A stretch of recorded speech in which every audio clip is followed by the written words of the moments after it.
So, preseason, Jets played the Tampa Bay Buccaneers. They lose. You know what? Some people are upset about it. I don't understand. It's literally the preseason. And riddle me this: uh, why would you care? The New York Jets are undefeated in the Robert Saleh era in the preseason since he became our head coach. I don't know about you, but I will take the change of pace. With that said, seeing some of the freaking teams now play in the preseason, you've seen some of the starters in action. We still haven't seen the New York Jets fully in action, but I will say this: I think I've seen enough to give my AFC East prediction video a go. And well, here we go. I can do it all, I will never fall. It's the renaissance. You know that I got the mother sauce. You know I'm the boss, I know what it costs. Have you won a loss? I'm so versatile, yeah, I'm a renaissance. I can do it all, I will never fall. It's the renaissance. You know that I got the mother sauce. You know I'm the boss, I know what it costs. Have you won a loss? I'm so versatile, yeah, I'm a renaissance, man.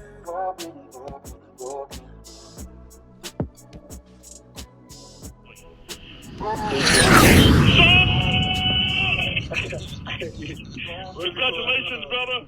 Hey. And here we. Okay, so the AFC East is being deemed right now to be one of the more difficult divisions in all of football. And you know what? I got to agree. It's looking like it may be very, very complicated to go ahead and find out who's going to rise to the top. But after looking at a couple of the preseason games, seeing some of the offseason moves that were made, looking into last season in regards to how some of the core players may have played, I got to tell you, I feel like I have a pretty good grasp as to how it's going to go. Now, some of you are going to go ahead and call me a homer for this. Some of you may think that I'm just stating this because of pure hyperbole, but in all actuality, everything I'm telling you was based off of fact. Whether you believe it or not, that's up to you. But here we go. So the AFC East, in fourth place, I think we can all agree in the AFC East of all the teams, of all the additions of the offseason, all the growth and how teams got better. The New England Patriots really didn't do much. A lot of freaking Patriots fans will have you believe that, oh my God, it's we've got talent. You know what I'm saying? You guys are out of your mind. We're the Patriots. A lot of people will tell you that, oh, Bill Belichick's a freaking genius. You can never really count him out. But in all actuality, since freaking Tom Brady has left the organization, they've been mid. They've been less than mid. They got a surprise freaking uptick into the playoffs because of a weakened AFC East division, mind you. The rookie year of Mac Jones, but time to wake up. Reality has hit. I think the real Mac Jones stood up last season. I think that's who he is.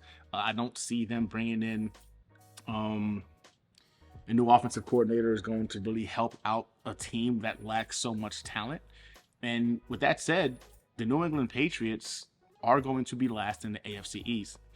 And what's my record for them? I believe the New England Patriots finished with an 8-9 record this season. So they will be 8-9, finishing fourth in the AFC East. And I do believe there's going to be some leadership changes that comes with that. I think this could impact potentially Bill Belichick. Maybe Mac Jones gets moved from. They just don't have the players. The whole freaking Patriot way was really anchored by Tom Brady. Players wanted to play with Tom, so they sucked it up. But now the team is inept of talent other than Judon. Bill Belichick is a defensive coordinator. It's starting to show more and more that he's more that than a head coach.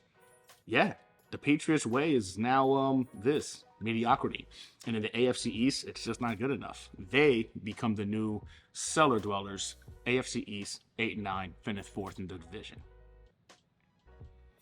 Now in third place. Okay, now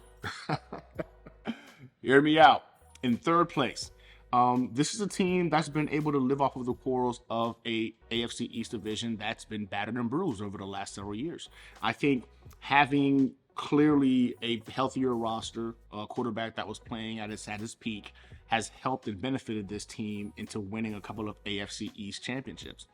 I think that window is closed. A lot of people are making a really big deal about the departure of the defensive coordinator. They let go of a Pro Bowl caliber linebacker, and they're kind of just saying it is what it is. You're hearing rumors about Stephon Diggs not being happy with the situation over there. Yeah, I think it all comes crumbling down, and in third place in the AFC East, I think it's the Buffalo Bills. I really do. I think once you've got the blueprint on what these guys like to do on offense, it becomes abundantly clear that you need Josh Allen to carry this team if you're going to have a chance. You need Josh Allen to go ahead and carry the team. And if you're able to go ahead and contain him, they really just don't have the talent. The running game is below average. The defense is going to take a significant step back. Leslie Frazier, hear me now. Leslie Frazier being gone is going to impact that defense. And then also losing your freaking your Pro Bowl linebacker is going to hurt that that defense. I think there's a consensus with the Bills fan base that they're going to be okay because they have Josh Allen. Not realizing Josh Allen without proper supporting cast was less than mid before Diggs got there. And with the rumblings of Diggs not being happy, how much longer is he going to be there? We saw what he did when he wasn't too happy in Minnesota. I mean, let's be honest. A lot of things right now are internally starting to go ahead and fall apart for this roster. They're betting on a aging Von Miller to be the savior of that defense in order to go ahead and create rushing the passer. You got quarterbacks with ridiculously fast releases, and Aaron Rodgers, and of course freaking Tua. I find it very hard to believe that that defensive line is going to be able to get home. I just don't see it. So for me, it boils down to, simply put, the Buffalo Bills, man. I think their window has closed. I think right now they didn't maximize it when they had the opportunity. They choked away some games when it mattered the most. Unfortunately for them, they get passed up and lapped up because their roster is aging. They really don't have a lot of, I guess you can say, youthful superstars, with the exception of Josh Allen, who to me is starting to show wear and tear on taking the kind of beatings he's had to take as the running back for that team and the quarterback for that team. Nevertheless, I do have them going 10-7 in the division. Third place in the AFC East is your Buffalo Bills. Okay. All right. So here we go. Now, I want you to know, I actually recently just redid this video with the acquisition of Dalvin Cook. Dalvin Cook coming into the fold, I think, warranted an uptick in one of my predictions. In terms of that prediction being, I originally had both first and second place teams in the AFC East tied in terms of wins and losses. Adding Dalvin Cook adds another dimension, allowing the New York Jets, I believe, to start off relatively fast in the AFC East. You're having a guy who's just coming off a 1,000-yard season. Now, granted, are we going to get the 100% level of player that Dalvin Cook was before last year? Probably not. But if we're going to get 75% to 80%, I think we're in a good spot, especially as we bring along Brees. So with that said, it pleases me to state that the Miami Dolphins will finish second in the AFC East with a 12-5 record. I believe the addition of Dalvin Cook gives us that extra layer to go ahead and potentially squeak out an extra win, whereas originally I had the New York Jets and the Dolphins both tying with whether or not who won the AFC East falling to the matchup, right? Our matchups. But with the addition of Dalvin Cook, I do believe that ability to add that type of runner to our freaking offense with our top tier defense makes it more difficult for us to go ahead and well, honestly, lose games. I do believe that the Dolphins and the Jets will sweep the freaking the Patriots, and I do believe that one of us will sweep the freaking Bills. And with that said, it's gonna fall down to the record, right? The season record. And I think the New York Jets will be able to edge them out purely based off of the addition of a guy like Dalvin Cook, because now you got a fresher Brees Hall going into the back end of the season. So the Miami Dolphins finished second in the AFC East with a 12-5 record. I do believe that this team is terrifying, and it could just as easily be a 13-4 record with just how explosive this offense can be. Whether or not the first part of the season last year or the second part of the season last year was the real Tua, we're going to figure this out. I know there's a lot of argument that states that, well, Tua was injured this or he was concussed, that belittles the fact that he did have an off December. But I watched the games too. And I think that there's a combination to be made where you can go ahead and create pressure and get to Tua that kind of throws him off of his game. And his game is being very, very accurate on those timing routes and getting the ball out of his hands. And if he doesn't get that, I think if you have to make him improvise, he can be susceptible to making mistakes, which we've seen him do numerous times before throughout his career. So with that said, not knowing which version of Tua we're going to get this season, I got them at 12 wins nonetheless because they have playmakers, and that offense was explosive last year. It was explosive last year. So we can't deny that. It wasn't as if like that was a fluke. For the first 8 games of the season, the Miami Dolphins were terrifying and just ripping people apart. So for me, I got them at 12-5, coming in second in the AFC East. That can shift again depending on which Tua we get. If they get Tua from the first 8 games, I can see them winning 13 games. To me, they are the scariest team in the AFC East in terms of winning the AFC East. For some reason, Josh Allen doesn't play well against the Jets. I've always enjoyed that. He's gotten wins purely based off of our inability to play quarterback. Now we have Aaron Rodgers. So for me, he's not scary. And I like our chances against that team, especially as they're starting to lose key components on that defensive side of the ball. So for me, the Miami Dolphins are the team that worries me the most. Some people are gonna say you're crazy. It's the Bills, whatever. The Bills have been hyped for long enough. They were Super Bowl favorites for the last 3 to 4 years. They're not getting it done. So it's hype because it's hype. The Jets and the Dolphins have both beaten the Bills. And I think now it shifts, right? With more stability in both organizations, the Buffalo Bills take a step backwards. So Miami Dolphins 12-5, second place in the AFC East, which leads me to our New York Jets. Yeah, long time coming. The New York Jets win the AFC East with a 13-4 record. I do believe the addition of Dalvin Cook puts this team a bit over the top in terms of the roster build, right? In the AFC East. The Dolphins have a talented roster. The Bills have a good roster. The Patriots are just, they're in the AFC East. But I think the New York Jets, in terms of talent right now, have playmakers at every position. I know the biggest question mark when you look at the Jets is the offensive line. We were fortunate enough to just see freaking our boy Mekhi Becton play right tackle against Tampa Bay, and he played lights out. He played extremely well. He reminded us of the Mekhi Becton that we saw the rookie season when he came out, and we thought he was going to take the league by storm. Health is going to be a huge question mark, and I do believe we have some depth pieces on our offensive line. However, our offensive tackle position right now with Dwayne Brown on the left, Mekhi Becton on the right, we need those guys to stay healthy to go ahead and make this line a good offensive line. I think if we're missing one of those guys, or God forbid both of those guys, we fall to that average to below average offensive line. Last season, with all of the makeshift components we had to put together to form an offensive line, the New York Jets still ranked 22nd out of 32 offensive lines. I don't know how. Don't know how they pulled that off. It looked so bad when we watched those games, but statistically speaking, they finished out as the 22nd ranked offensive line. And that was with Zach Wilson, with Mike White, and with, of course, Joe Flacco at quarterback.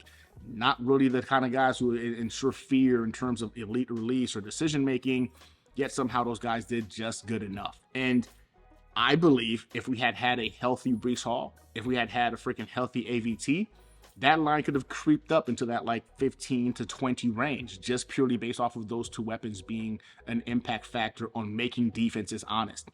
I think once you took out the element of the run game, it became extremely difficult for those guys to hold up on those blocks, and you kind of saw it kind of crumble after that. The New York Jets is stacked, man. They really are. And you could be a Jets hater. You can say it's the same old Jets. You can go ahead and pray to whatever God you pray to that it all comes crumbling down. Some of you keep comparing this whole thing to the whole Denver Broncos experience. Russell Wilson is nowhere near the caliber of a player of an Aaron Rodgers. So the comparison in general has been kind of ridiculous. Then some of you guys compare about, you got the offensive coordinator was the head coach over there.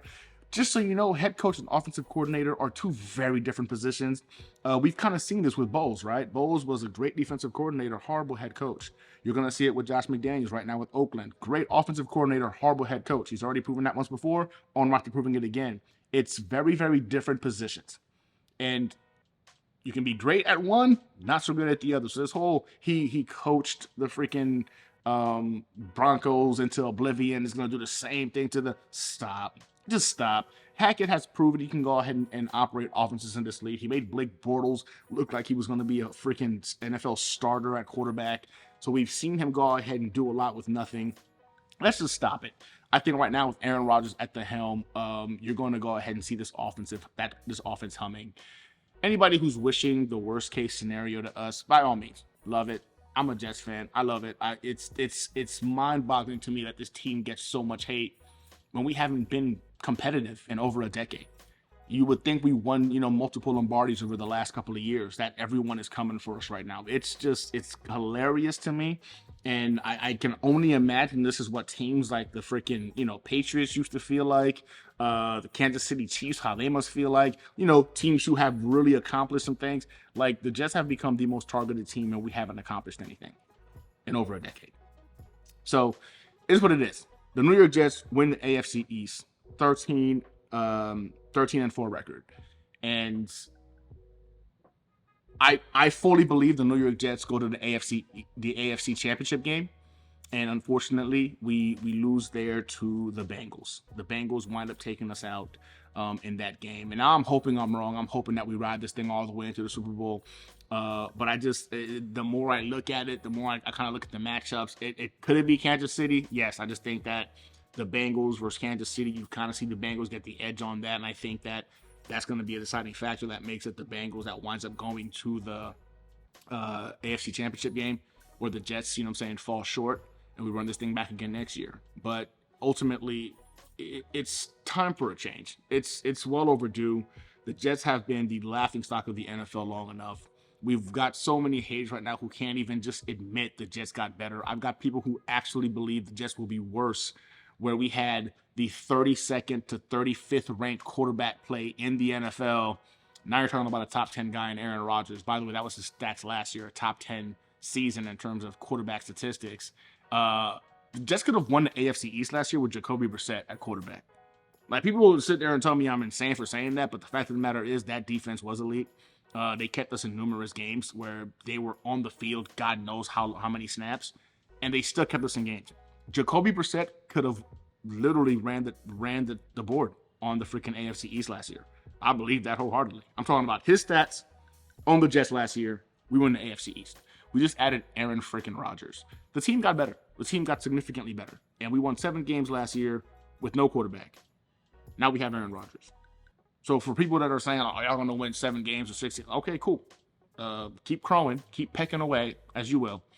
But the New York Jets, I think, had the potential to not only win the AFC East, but to make an appearance in the AFC Championship game. That's my predictions. That is my AFC East breakdown as to what I think is going to happen. And it's not emotion-based. It's, in my opinion, performance-based on what we've seen the last couple of years. You've seen the natural progression of winning games for the Jets since Coach Salah got there. People can laugh at it all you want to, but he's literally taken a step each season. And then the next step this season is going to be that AFC East title. But yeah, it's a great time to be a Jets fan. Aaron Rodgers plays this Saturday, which is also very, very concerning to me, but I understand that you've got to play the guy. He's got to go ahead and get some reps with this freaking young core group of individuals. I get it. I don't like it, but I get it. It's football. You know what I'm saying? It's good for him to go ahead and get some bullets thrown at him right now before they're no longer blanks. They become live rounds coming his way once the season starts. But football is almost here. I'm going to have a breakdown of which 13 games the New York Jets win and which 4 games the Jets are going to lose this coming season. So, yeah, I mean, that's it. Football's almost here. I got to start prepping for fantasy football leagues now because I got several drafts coming up. But go Jets. Go Jets. I feel like, how the Broncos must have felt whenever they acquired freaking Peyton Manning. I feel like how the Rams must have felt when they got Matthew Stafford over there. People keep talking about how this is bound to fail. Well, we have more examples of it succeeding in the last 10 years than we have of it failing. The Russell Wilson experiment might have been a failure. It didn't fail for freaking the Tampa Bay Buccaneers with Tom Brady.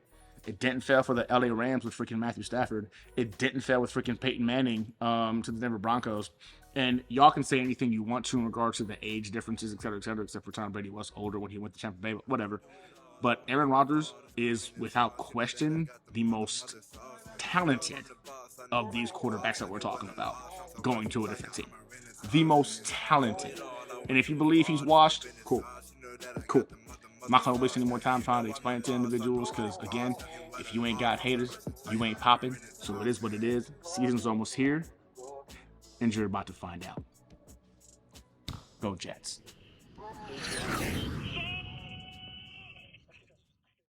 Chant, they like to say, it goes something like Jets, Jets, Jets, Jets.